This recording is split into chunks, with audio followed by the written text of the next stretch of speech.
bows and arrows, and they pursued the Hebrew children to the edge of the Red Sea.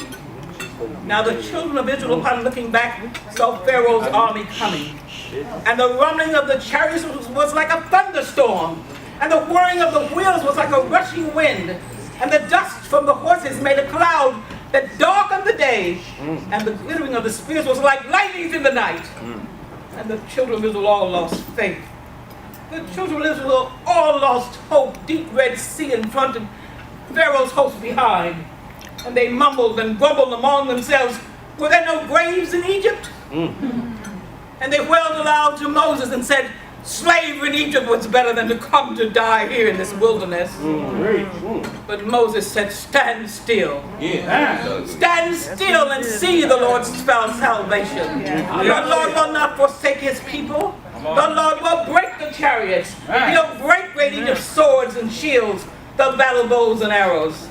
This day he'll make proud Pharaoh know who is the God of Israel. So Moses lifted up his rod over the Red Sea, and God, with the blast of his nostrils, blew the waters apart, and the waves rolled back, and stood up in a pile, and left a path through the middle of the sea that was dry as the sands of the desert. And the children of Israel all crossed over, on to the other side.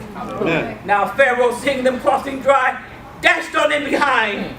Pharaoh got about halfway across, and God unlashed the waters, and the waves rolled back together. And Pharaoh and all his army got lost.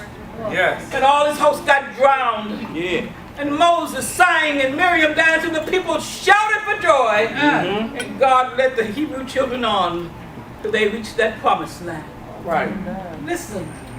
Listen, all you sons of Pharaoh. Who do you think can hold God's people when the Lord God himself hath said, let my people go?